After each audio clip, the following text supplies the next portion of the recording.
जय श्री सीताराम, जय श्री राधे श्याम। कल हमने पढ़ा था शुभ और अशुभ कर्मों के अनुसार ईश्वर हृदय में विचार कर फल देता है। जो कर्म करता है वही फल पाता है, ऐसी वेद की नीति है। यह सब कोई कहते हैं। आगे पढ़ते हैं।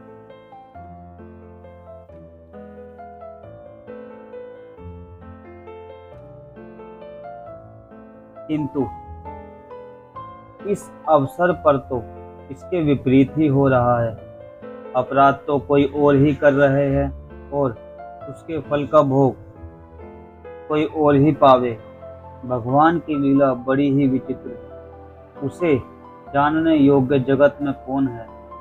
राजा ने इस प्रकार श्री रामचंद्र जी को रखने के लिए छल छोड़कर बहुत से उपाय किए, पर जब उन्होंने धर्म धुरंधर धीर और बुद्धिमान श्री राम जी का रुख देख लिया और वे रहते हुए ना जान पड़े, तब राजा ने सीता जी को हृदय से लगा लिया और बड़े प्रेम से बहुत प्रकार की शिक्षा दी।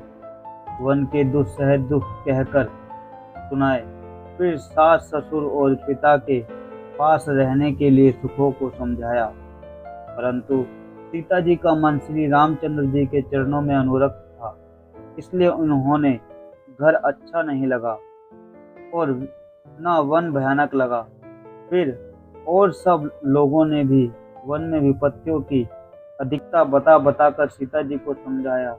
मंत्री सुमंत्री जी, पत्नी और गुरु वशिष्ठ जी की स्त्री अरुधंती जी ने भी तथा और भी चतुर स्त्रियां स्नेह के साथ कोमल वाणी से कहती हैं कि तुमको तो राजा ने वनवास नहीं दिया है, इसलिए जो ससुर गुरु और सास कहें तुम वही करो।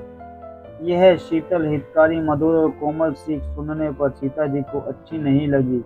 वे इस प्रकार व्याकुल हो गई मानो शरद ऋतु के चंद्रमा की चांदनी लगते ही चकई व्याकुल हो उठी हो।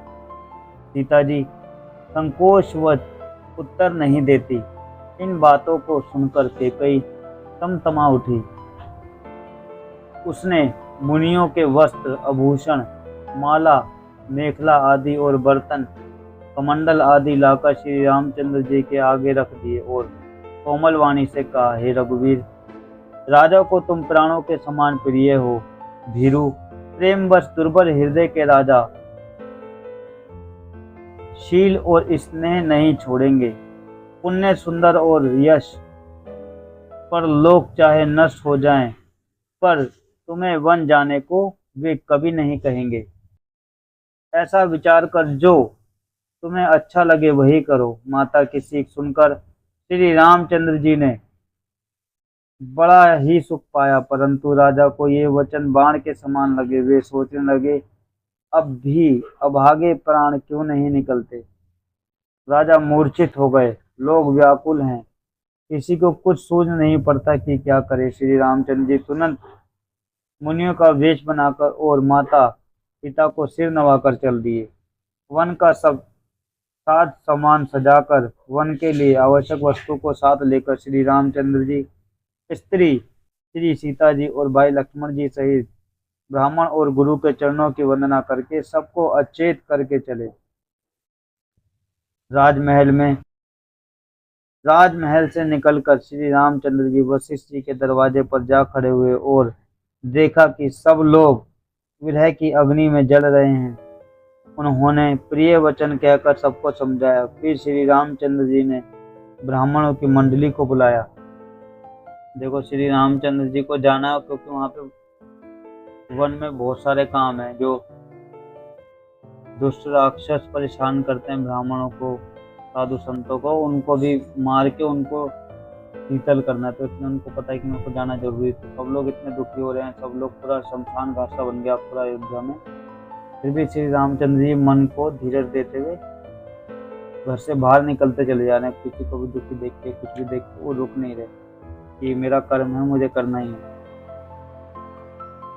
भगवान तो भगवान होता है। गुरु जी से कहकर उन सबको वर्षासन वर्ष भर का भोजन दिए और आदर दान और विनय से उन्हें वश में कर लिया। फिर याचकों को दान और मान देकर संतुष्ट किया तथा मित्रों और पवित्र प्रेम से, मित्रों को पवित्र प्रेम से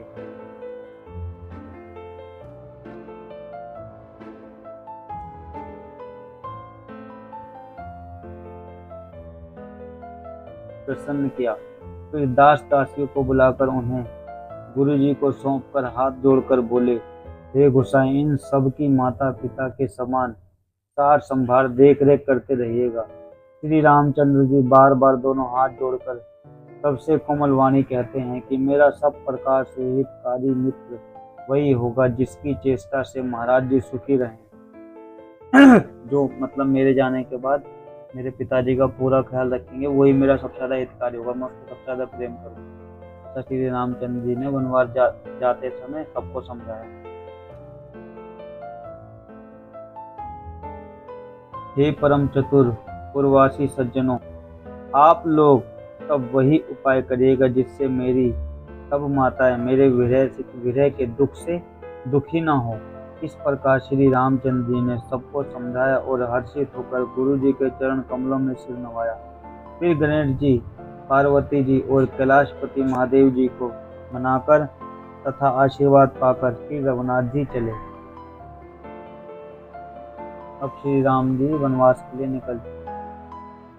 श्री रामचंद्र जी के चलते ही बड़ा भारी विषाद हो गया। नगर का आर्तनाद हाहाकार सुना नहीं जाता। लंका में बुरे शकुन होने लगे। अयोध्या में अत्यंत शोक छा गया और देवलोक में सब हर्ष और विषाद दोनों के ही वश में हो गए। हर्ष इस बात का था कि अब राक्षसों का नाश होगा और विषाद इस बात का था कि अयोध्या के शोक के कारण था। मूर्छा दूर हुई तब राजा जागे, सुमंत्र को बुलाकर ऐसा कहने लगे, श्री राम वन को चले गए पर मेरे प्राण नहीं जा रहे हैं। ना जाने ये किस सुख के लिए शरीर में टिक रहे हैं।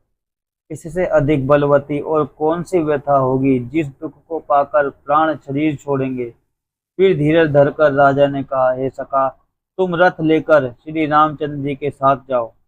अत्यंत सुकुमार दोनों कुमारों को और सुकुमारी जानकी को रथ में चढ़ाकर वन दिखलाकर 4 दिन के बाद लौट आना। यदि धैर्यवान दोनों भाई ना लौटे,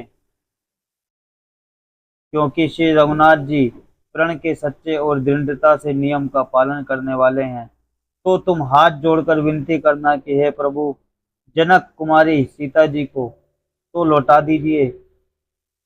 जब सीता वन को देखकर डरे तब मौका पाकर मेरी यह सीख उनसे कहना कि तुम्हारे सास और ससुर ने ऐसा संदेश कहा है कि पुत्री तुम लौट चलो, वन में बहुत क्लेश है।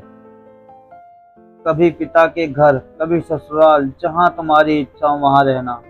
इस प्रकार तुम बहुत से उपाय करना। यदि सीता जी लौट आई तो मेरे प्राणों को सहारा हो जाएगा, नहीं तो अंत में मेरा मरण ही होगा।